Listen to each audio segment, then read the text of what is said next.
happy birthday to 1 million women.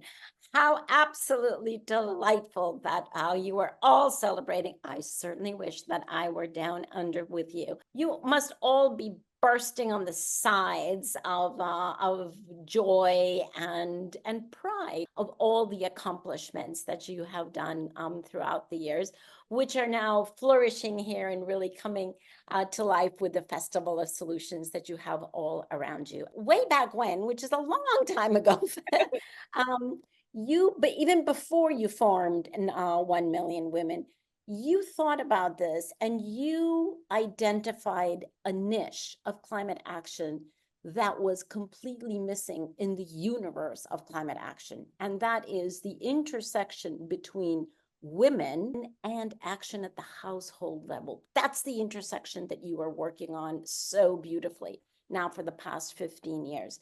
If we don't have behavioral changes and women are at the forefront of their families' behavioral changes, and if we don't have behavioral changes at the household level, we're just not going to get anywhere. Yes, of course, governments have to do their thing and financial institutions, et cetera, but ultimately it comes down to what each and every one of us does. Climate change is so overwhelming. It's such a big topic. It can send us into despair. A lot of the time, the less we know about something, the more we stay quiet. And you talk so much about it is a choice. It is a choice.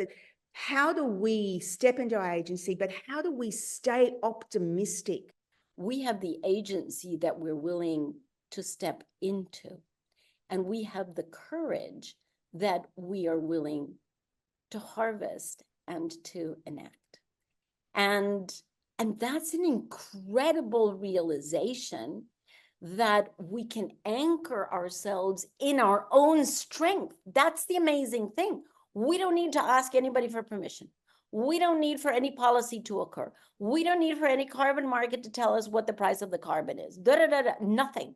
We can anchor ourselves in our own strength and in our capacity to influence / control the environment that is around us. Honestly, that is the only effective antidote to despair and grief and frustration and anger even, is to take action and to do so many of the things that you are all doing, because that is our anchor. That is what allows us to get in touch with our capacity to make a difference in the world. And that is what makes a difference in the world. Storytelling is so important. Narratives are so important, especially now, Natalie, when the predominant narrative on climate is doom and gloom. And honestly, really, is that going to do anything? Narrative that is empowering, that is inspiring, and that shows the way forward is so important, because the fact is we're unable to move in any direction that we cannot at least imagine. And so hearing stories of others enables us to imagine ourselves taking the same steps and being able to get to where other people have gotten, or even more. But we have to be able to imagine it first. That's why storytelling is important, because it activates that little seed of potential and possibility and action in so many other people. We have forgotten over thousands of years, we have forgotten that we actually are a part of nature, because we were told when we were born that we are apart from nature, and we're a part of nature. So there really is no boundary between us and the rest of nature, because we are all interconnected in this absolutely amazing, both fragile and strong web of life on this planet. So that's the philosophy. But actually, Natalie, I wanted to talk about storytelling. I wanted to tell you a story that happened to me yesterday with nature. So I've been struggling with a family crisis that has been incredibly difficult for me, very, very difficult. And that I felt like, wow, this has really burned me down to the core. And 2 weeks ago, we're in the north and you're in the south, so we're in different seasons, but we're just finishing our dry season, and this dry season was incredibly dry and very, very hot. And so we had forest fires that you call bushfires that were beyond anything we've ever seen. And right behind my house, the entire mountain was on fire for days. And it was just horrible because you could see all these animals leaving. I don't need to tell Australians what this is like because you have been through this. Well, I left for 2 weeks on a work trip, and I came back yesterday. And as I was coming home, someone had already written to me that we had had 2 rainfalls during those 2 weeks that I was away.